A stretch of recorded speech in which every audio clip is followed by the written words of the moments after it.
여호와여, 내가 만민 중에서 주께 감사하고 주인 자하심이 하늘보다 높으시며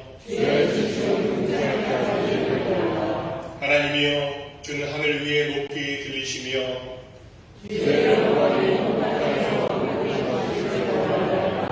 주께서 사랑하는 자를 건지시기 위하여 우리에게 명령하사 오른손으로 보호하소서. 아멘.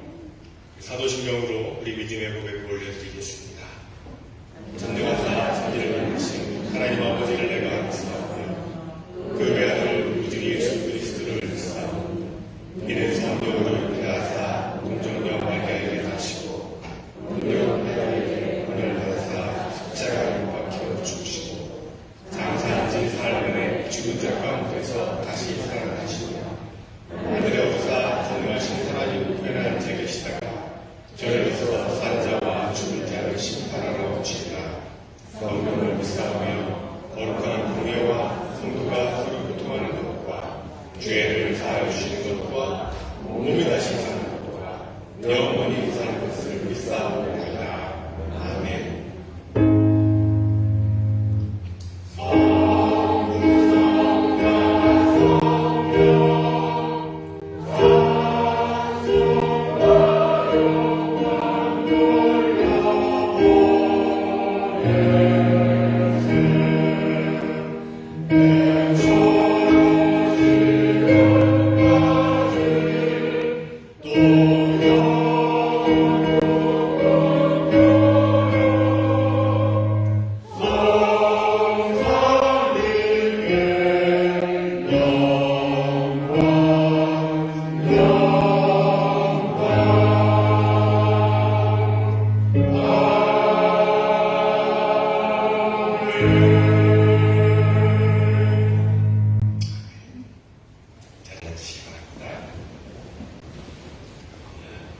오늘 거룩하고 복된 주님의 날에 예배의 자리에서 여러분을 이렇게 만나고 함께 예배할 수 있게 되면 얼마나 기쁘고 감사한지 모릅니다. 하나님께서 부어주신 은혜와 축복과 평강이 예배 가운데 임하는 여러분 모두에게, 특별히 또 가정에서 예배드리는 모든 분들에게 임하기를 간절히 축복합니다. 우리 한번 서로 인사하겠습니다. 사랑합니다. 축복합니다.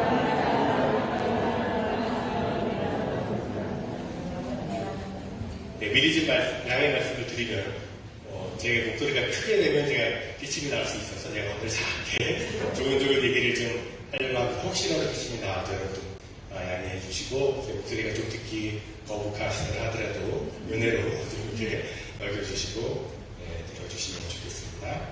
찬송도 여러분이 크게 불러주셔야 돼요. 교회 소식을 나누도록 하겠습니다.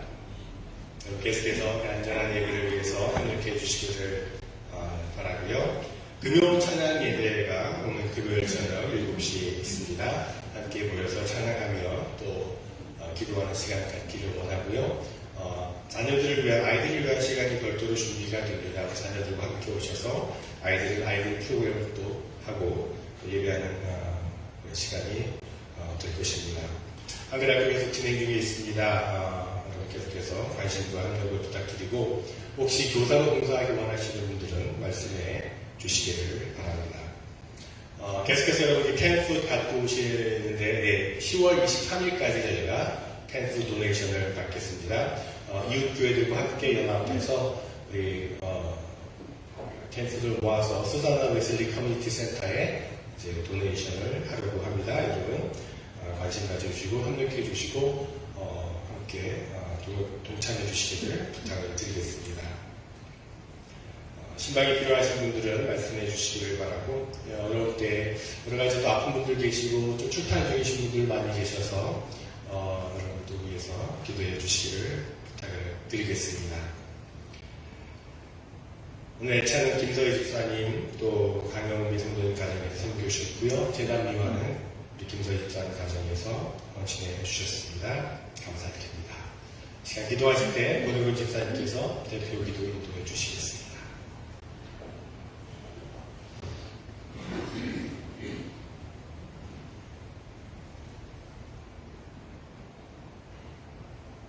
사랑의 하나님, 오늘 주님께 나와 찬양과 예배드림에 감사드립니다.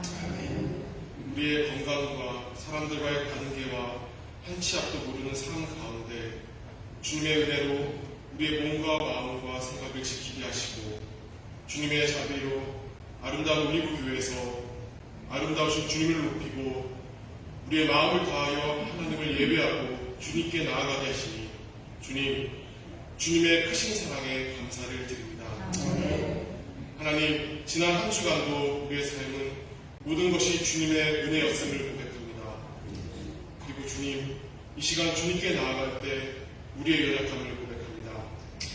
예배를 통해 우리의 부족함을 깨닫고 채우시는 주님을 느끼며 주님만이 우리의 공급자이시고 보호자이시며 인도자이심을 경험하길 소망합니다. 하나님, 세상은 점점 빠르게 변하고 더 자극적이며 다양함과 화려함으로 우리를 유혹하고 있습니다.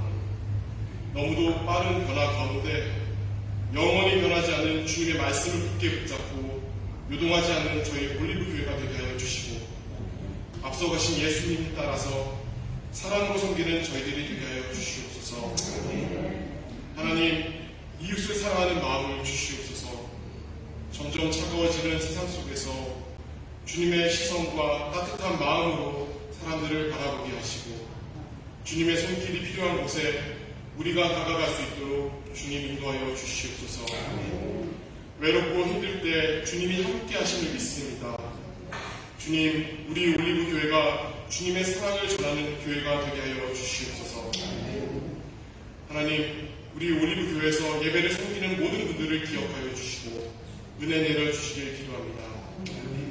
특별히 김배성 목사님을 위해 기도하오니 영육간의 강건함을 주옵시고 가정의 평안함을 주시며 성령의 충만함으로 저희들을 잘 이끌 수 있도록 하나님의 은혜를 더하여 주시옵소서.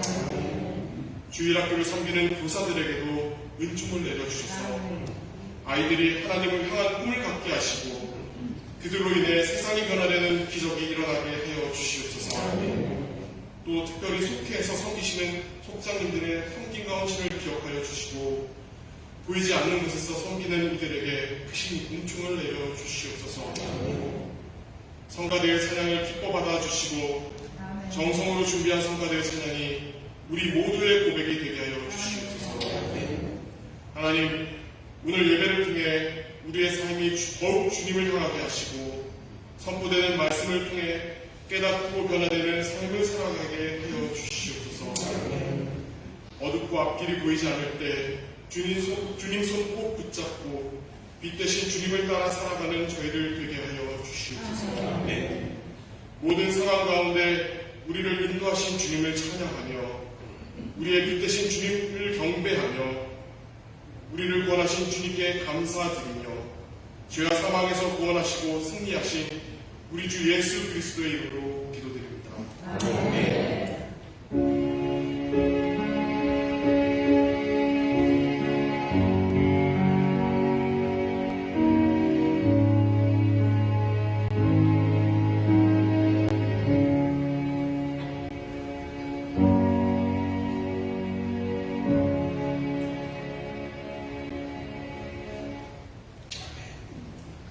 오늘 우리에게 주신 하나님의 말씀은 구약성경 예레미야 29장 4절로 9절까지 말씀입니다.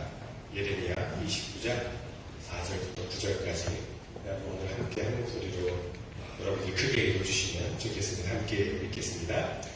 만군의 여호와 이스라엘의 하나님께서 예루살렘에서 바벨론으로 사로잡혀 가게 한 모든 포로에게 이와 같이 말씀하십니다. 너희는 집을 짓고 거기에 살며 텃밭을 만들고 그 열매를 먹어라. 아내를 맞이하여 자녀를 낳으며 너희 아들이 아내를 맞이하며 너희 딸이 남편을 맞아 그들로 자녀를 낳게 하여 너희가 거기에서 번성하고 줄어들지 아니하게 하라. 너희는 내가 사로잡혀 가게 한 그 성읍의 평안을 구하고 그를 위하여 여호와께 기도하라. 이는 그 성읍이 평안하므로 너희도 평안할 것입니다. 만군의 여호와 이스라엘의 하나님께서 이와 같이 말씀하십니다.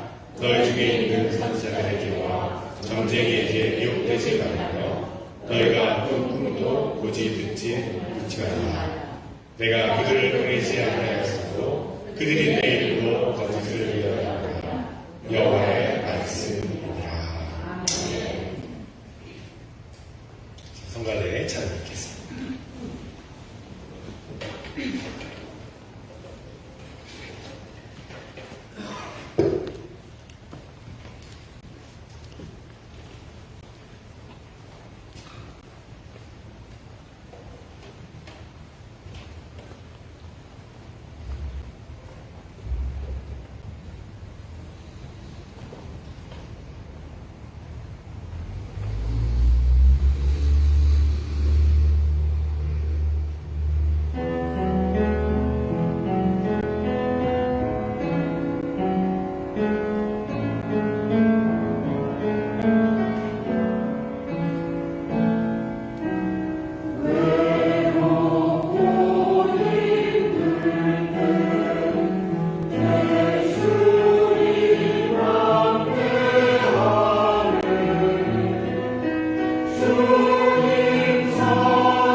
성가대 은혜로운 찬양 감사합니다. 외롭고 힘들 때 주님께서 함께 해주시고 또 주님께서 인도해 주시는 고백하는 그런 귀한 찬양, 그 고백이 또한 우리의 고백이 되기를 원합니다. 다시 한번 우리 귀한 찬양 감사드립니다. 네, 이렇게 예배당에서 여러분들의 모습을 뵈니까 얼마나 기쁘고 얼마나 감사한지 모릅니다.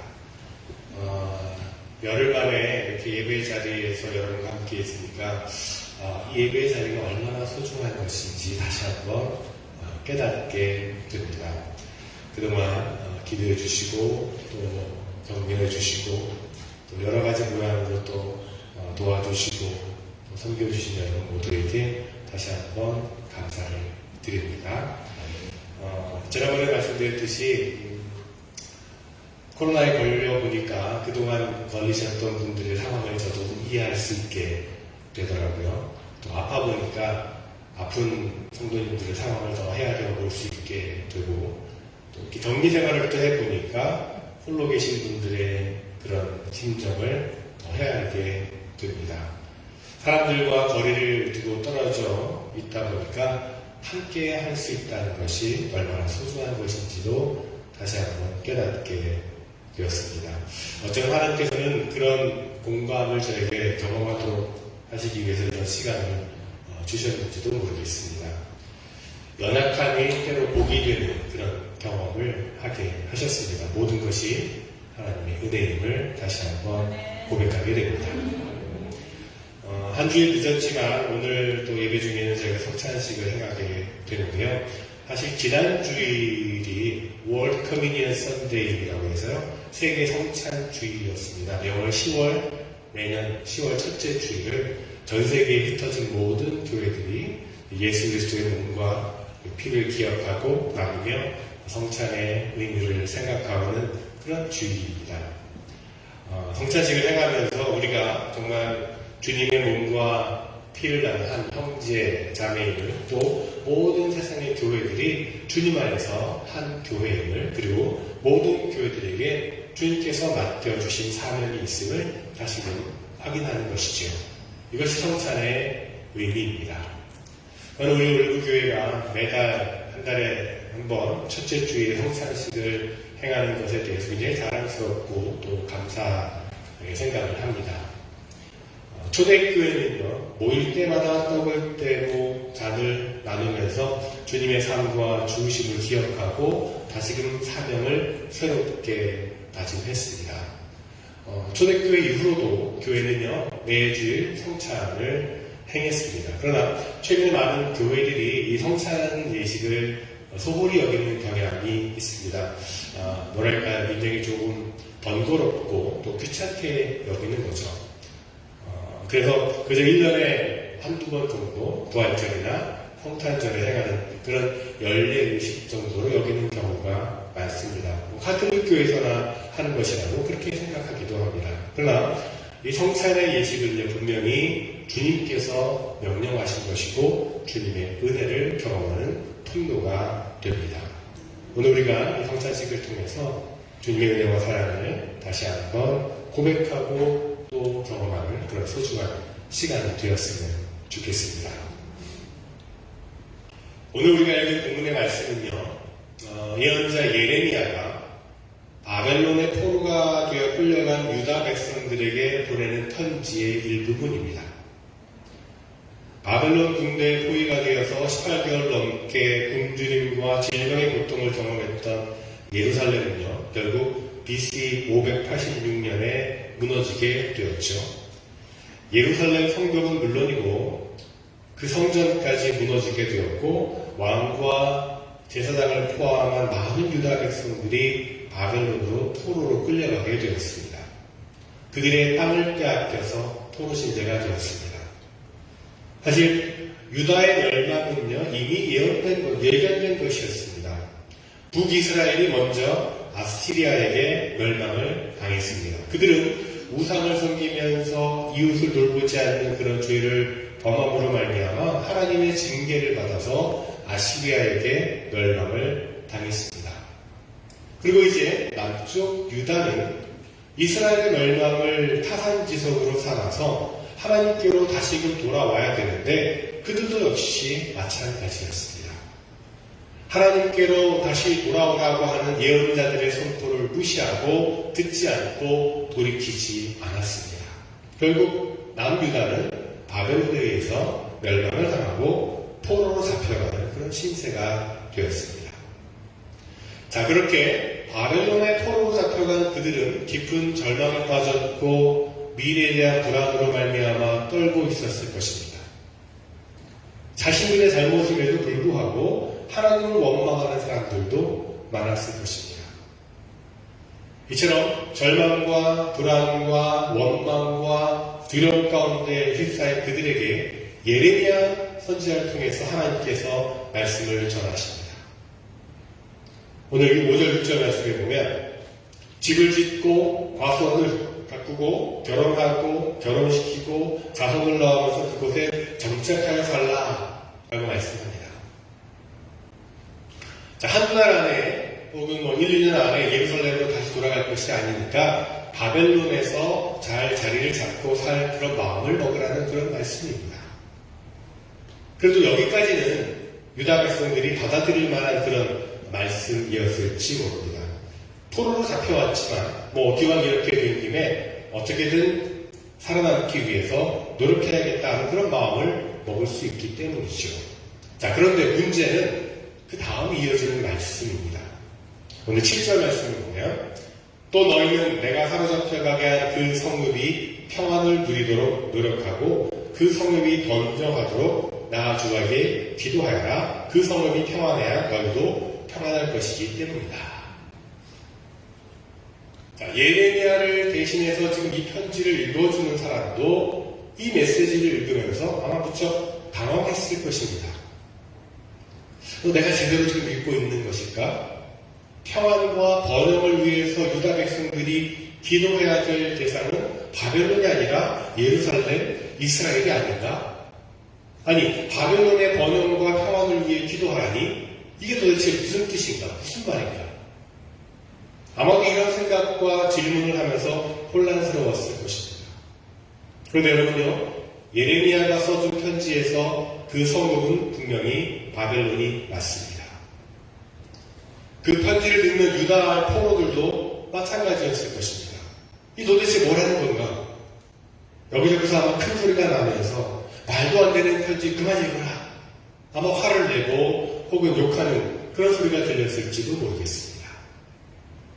바벨론의 포로로 끌려온 유다 백성들이 자신들의 원수 같은 바벨론의 평안과 번영을 위해서 기도한다라고 하는 것, 도대체 이게 무슨 말이냐, 그런 원망의 소리가 나왔을 그런 상황입니다. 원수인 바벨론에게 복수하고 저주를 해야지 무슨 평안과 번영을 위해 기도하냐라고 하는 그런 탄식이 나왔습니다. 그런데 예레미야를 통해 전해진 하나님의 음성, 하나님의 선포는 분명했습니다.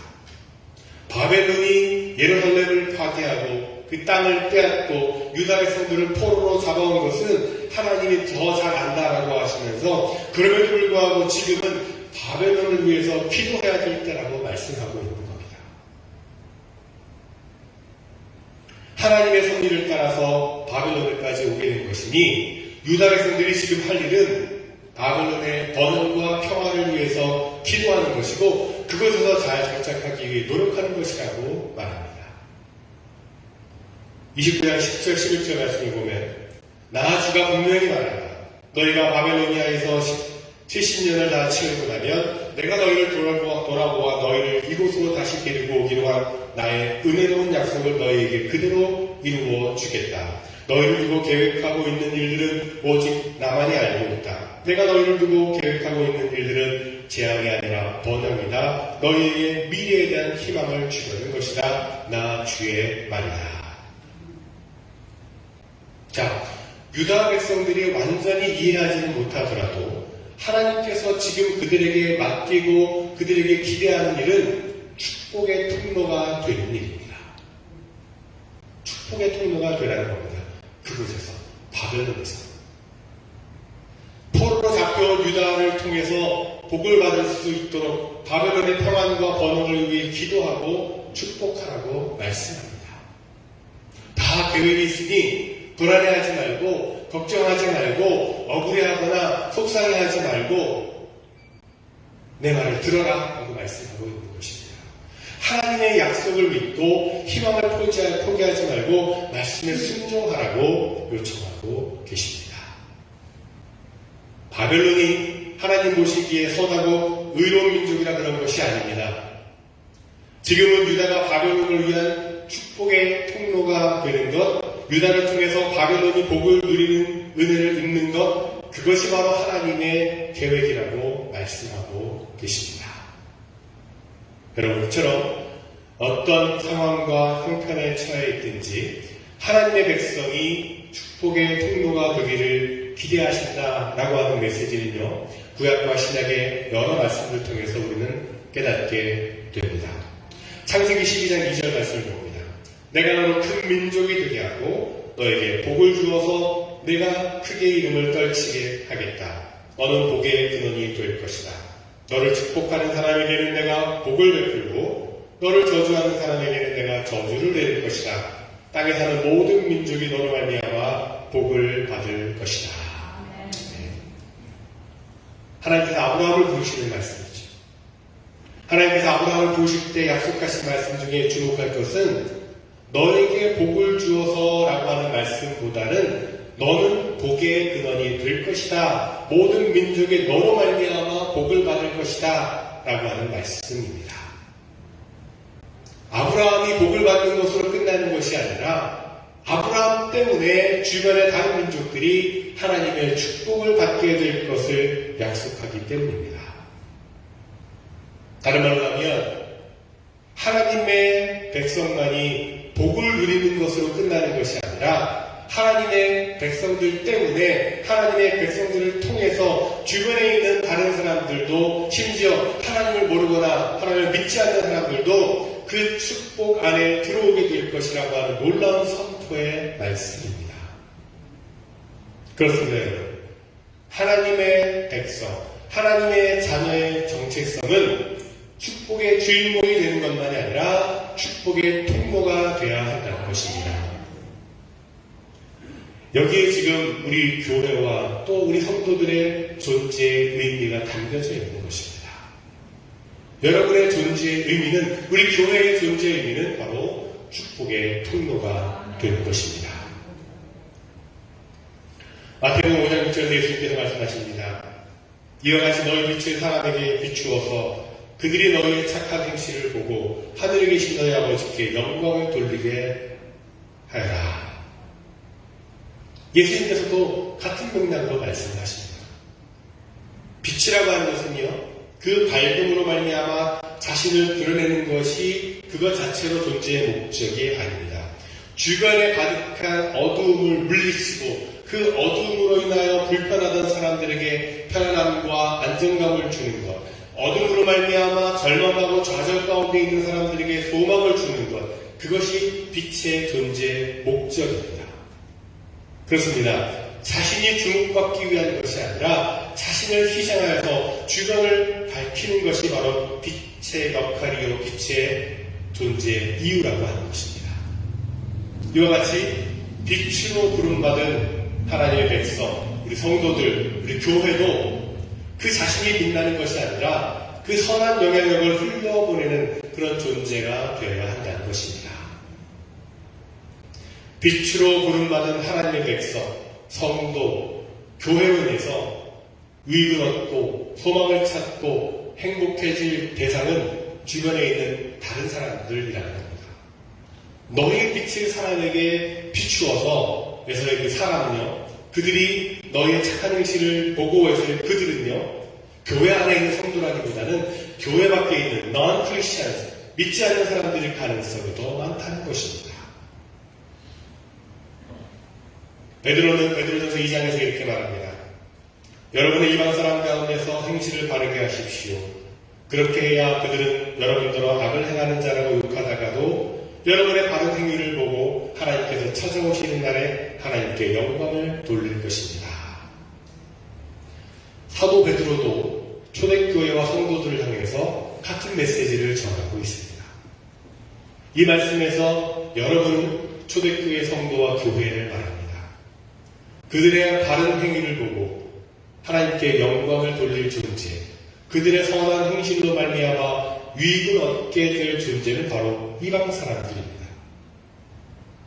지금 이방 사람들에게 둘러싸여 있을 뿐만 아니라 그들로부터 박해와 고난을 당하고 있는 초대교회 성도와 교회를 향해서 이방인들을 원수 여기고 비난하고 저주할 것이 아니라 그들 속에서 축복의 통로가 되고 빛의 정체성을 가지고 선한 행실로 섬기라고 베드로 사도는 말하고 있습니다.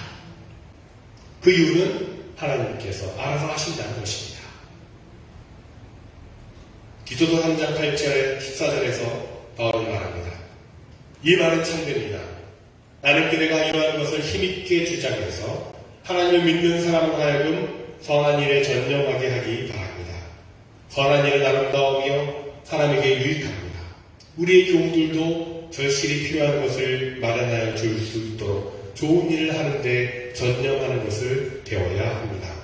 그래야 그들 열매를 맺지 못하는 사람이 되지 않을 것입니다. 사도 바울도 같은 메시지를 전합니다. 하나님을 믿는 사람, 우리의 교우라고 표현된 성도와 교회는 선한 일을 하는데 전념하라고 부탁하고 있습니다. 그것이 그리스도인으로서 아름다운 일이고 다른 사람에게 유익을 주는 일이며 열매 맺는 사람의 모습이라고 가르쳐주고 있습니다. 자, 바벨론의 포로로 잡혀온 유다 백성들에게 바벨론의 평안과 번영을 위해 기도하라고 하시고 아브라함을 부르실 때 축복의 통로로 살아가라고 말씀하셨던 하나님처럼 예수님도 베드로도 바울도 같은 메시지를 전하고 있음을 우리는 성경을 통해 깨닫게 됩니다. 세상에서 빛이 되는 것, 세상 속에서 선한 행실을 계속하는 것, 세상 속에서 축복의 통로가 되는 것, 이것이 바로 하나님의 백성, 성도들, 교회의 정체성이고 사명이라고 일관되게 증거해주고 있다는 것입니다. 1세기에서 4세기에 거치는 기독교 초기 공동체를 우리는 초대교회라고 그렇게 부릅니다. 로마 제국의 핍박과 우상숭배의 여러 이방 나라들 가운데서도 초대교회는요 급속도로 확산이 되고 부흥하게 되었습니다. 어떻게 그것이 가능했을까요? 객관적인 상황을 보면 이해하기 어려운 그런 현상입니다. 4세기 이전의 기독교는요 로마 제국으로부터 황배 숭배를 거부한다고 하는 불법적인 그런 종교로 탄압받고 있었습니다. 공개적으로 어떤 집회를 하거나 모임을 갖거나 예배를 드리거나 복음을 전하는 것이 불가능했고 성도들은 은밀하게 모여서 예배하고 교제해야만 했습니다. 지하 카타콤이 대표적인 그런 예입니다. 초대교회 시대는 물론이고 그 이후의 초기 문헌을 연구해보면 전도를 적극적으로 명령하거나 권면하는 경우도 거의 발견되지 않는다고 합니다. 기독교인임을 공개적으로 드러내고 복음을 전하거나 집회를 하게 되면 심각한 희생을 치러야 되는 상황이었기 때문입니다.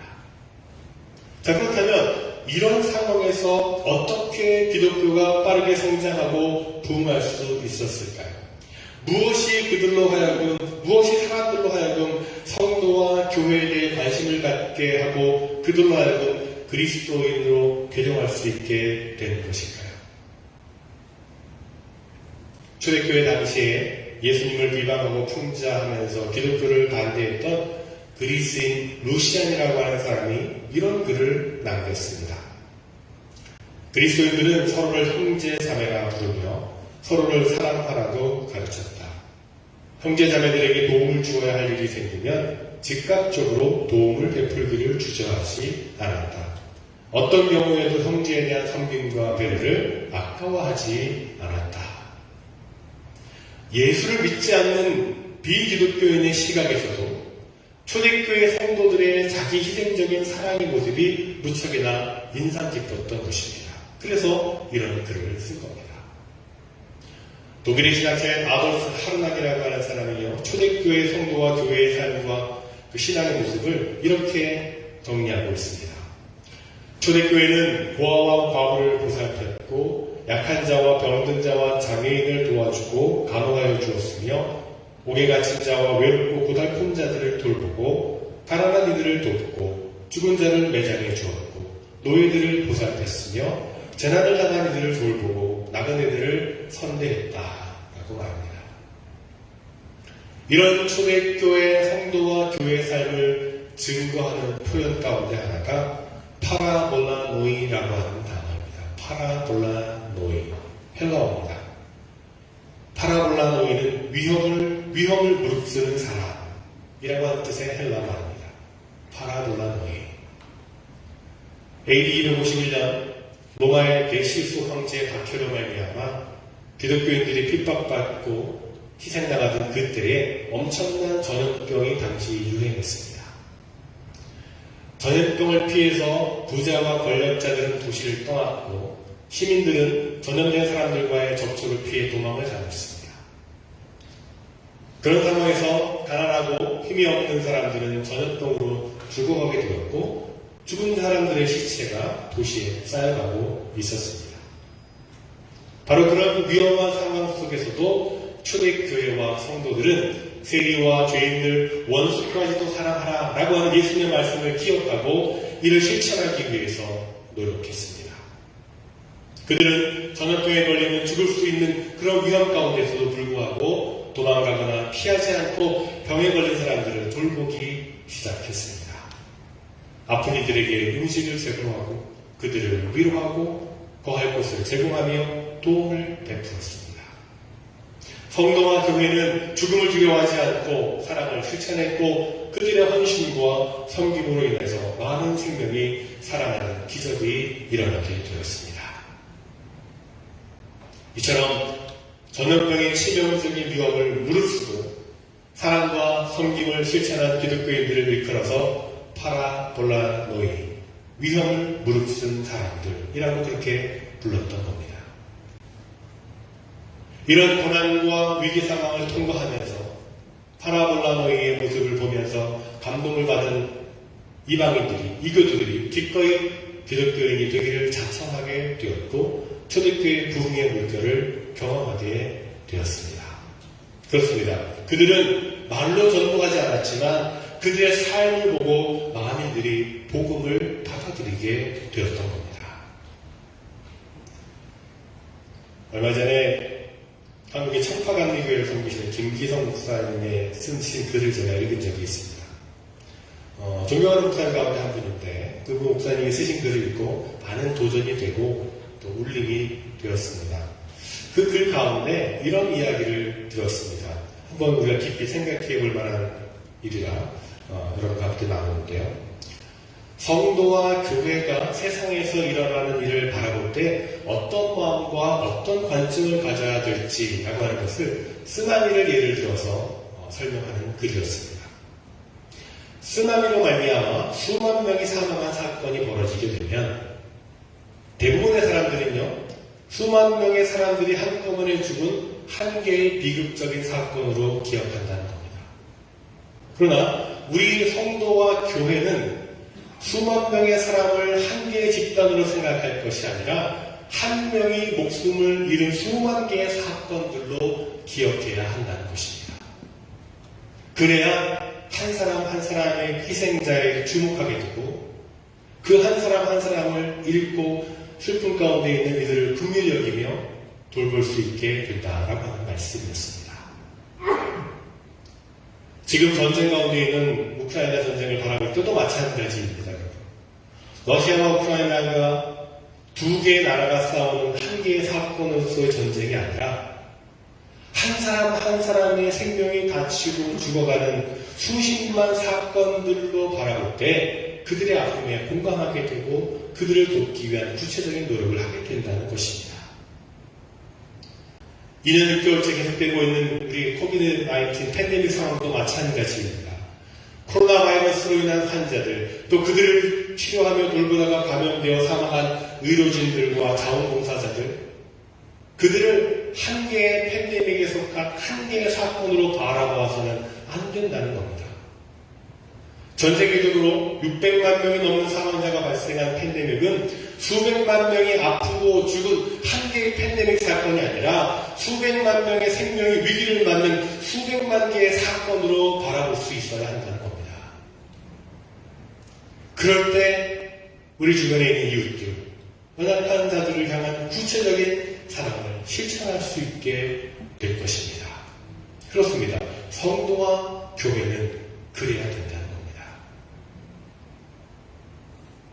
오늘 우리는 성찬식을 행하면서 주님께서 십자가 위에서 내어주신 그 희생과 그 희생의 몸과 피를 우리가 기억하게 됩니다.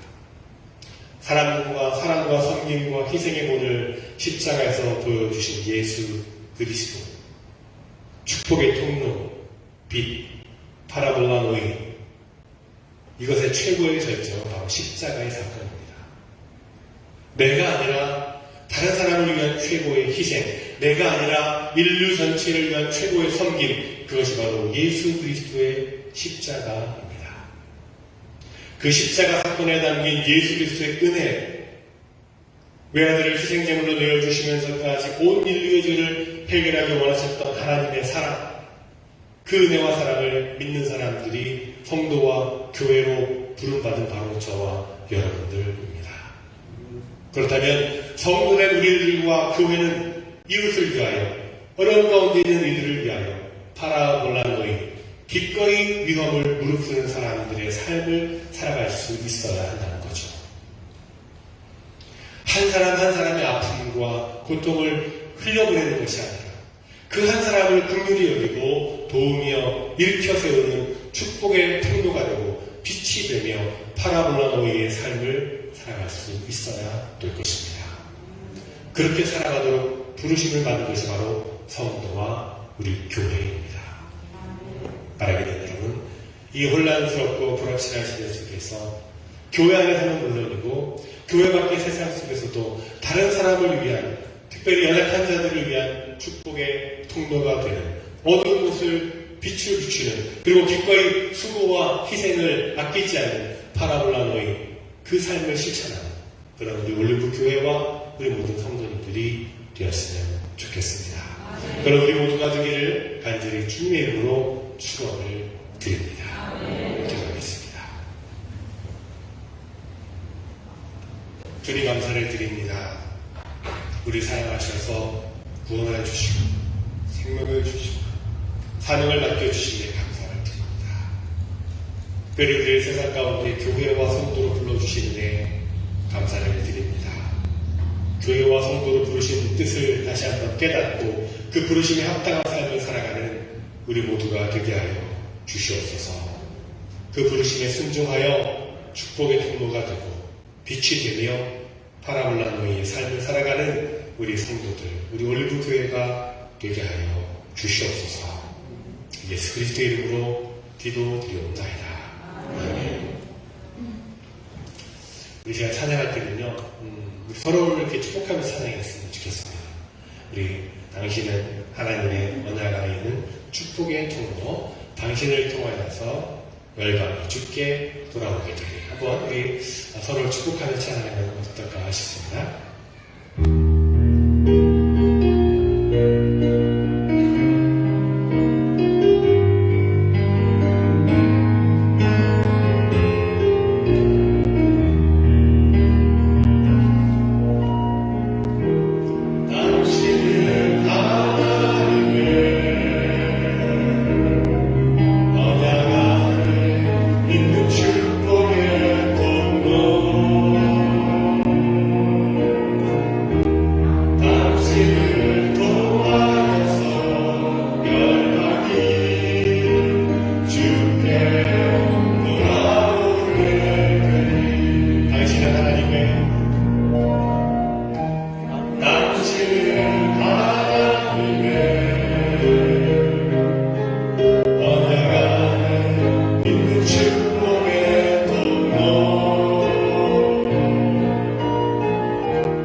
봉찬의식을 하도록 하겠습니다.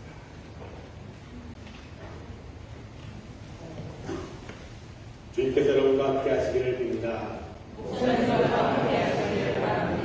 여러분의 마음을 들이십시오. 주 우리 하나님께 감사와 찬양을 드립시다. 주님은 모든 것을 지으시고 선하게 하셨습니다. 주님은 주의 형성대로 우리를 지으셨습니다. 저희가 주님과 멀리 떨어졌어도 주님은 우리를 버리지 않으셨습니다.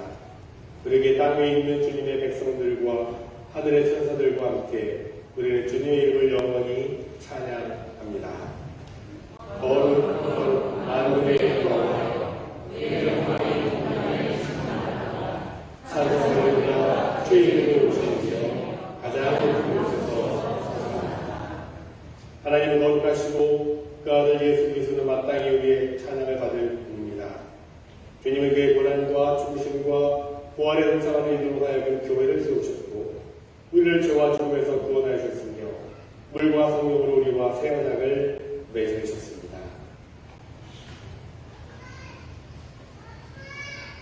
예수께서 사시던 밤에 떡을 가지다 축사하시고 떼어 제자들에게 주시면서 말씀하셨습니다.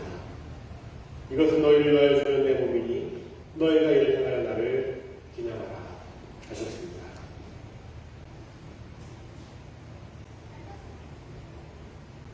식후에 또한 그와 같이 잔을 가지고 축사하시고 제자들에게 주시며 말씀하셨습니다. 이 잔은 죄사함을 얻게 하려고 너희와 많은 사람들의 죄를 위하여 흘리는 나의 새 언약의 피니 이것을 행하여 마실 때마다 나를 기념하라 말씀하셨습니다.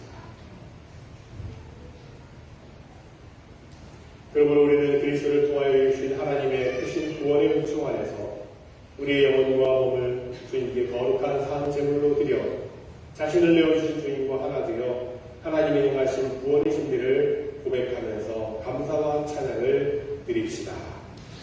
그리스도께서 죽으셨습니다. 그리스도께서 다시 사셨습니다. 그리스도께서 다시 오십니다.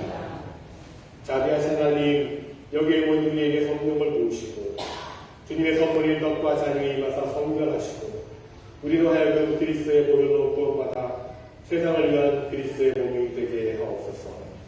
성령으로 우리와 그리스도와 하나 되게 하시고 우리로 서로 하나 되게 하옵소서. 그리스도께서 최후의 승리자로 오실 때까지 우리가 온 세상을 향하여 사역하는데 하나가 되게 하옵소서. 우리가 주님의 천국 잔치의 즐거움에 참여하게 하옵소서. 예수 그리스도의 이름으로 기도합니다. 아멘. 하늘에 계신 우리 아버지, 우리는 거룩한 이름을 받으시오. 나라의 거룩하시오. 뜻이 하늘에서 이루어진 것 같이 아이들도 이루어지리라. 오늘날 우리에게 일용할 양식을 주옵소서. 우리가 우리에게 죄 지은 자를 사하신 것 같이 우리의 죄를 사하여 주옵시고 우리를 시험에 들게 하지 마옵시며 하나님께서 없고 대된 나라와 권세와 영광이 아버지께 영원히 있사옵나이다. 아멘.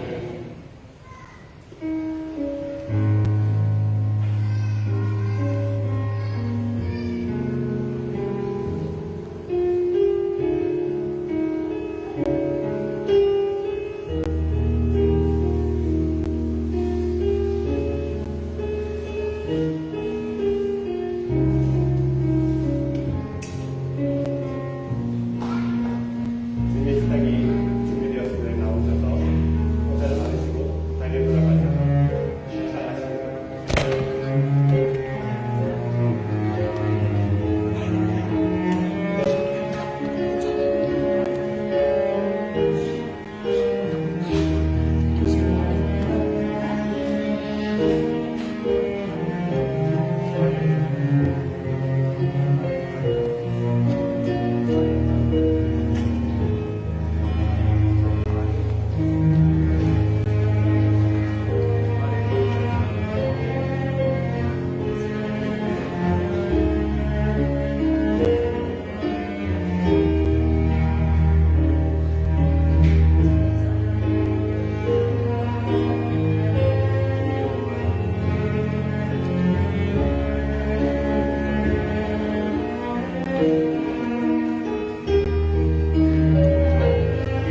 이 거룩한 성리에 참여했음에 감사와 찬양을 드립니다. 진심으로 간구하오니 주님의 영이 힘입어 세상 가운데로 나아가는 제자된 본분을 다하는 주의 자녀들 되게 하옵소서. 예수님의 이름으로 기도합니다.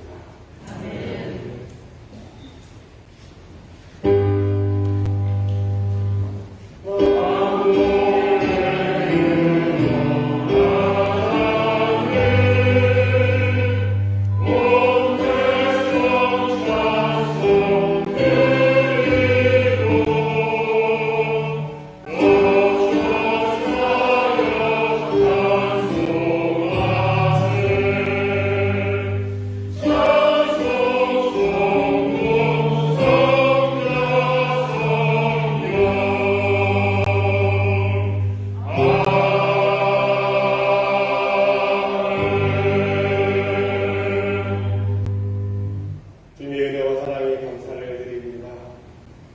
한이 없이 놀라운 그 크신 사랑과 은혜를 우리가 어찌나 감출 수 있겠습니까?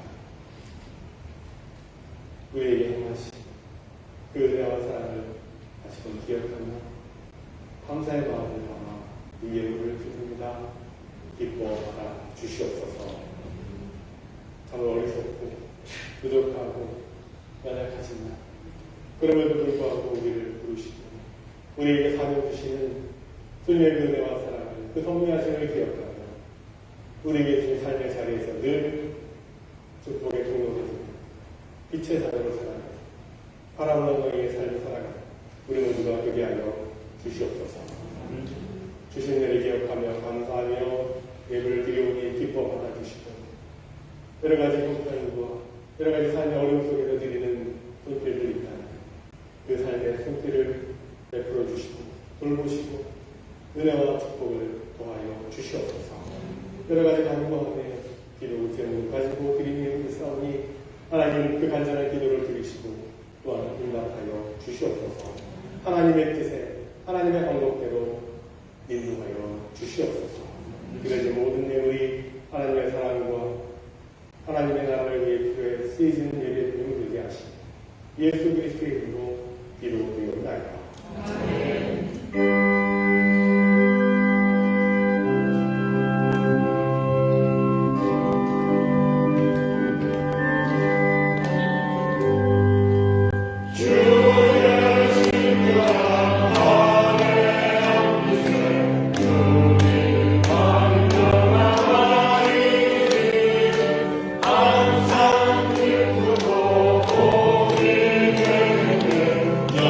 영원하신 나의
은혜와 하나님 아버지의 크고 놀라우신 사랑하심과 성령님의 강화, 역사, 교통 충만하심이 참으로 이 땅 가운데서 교회와 성도를 부르신 하나님의 뜻을 다시 한번 깨닫고 세상 가운데 나아가 축복의 통로로 또 빛의 삶을 살아가므로 파라볼라의 삶을 살아가기를 원하는 사랑하는 성도들, 저들의 모든 가정과 일터와 삶의 모든 자리 위에 지금부터 영원토록 함께 하시기를 간절히 축원하옵나이다.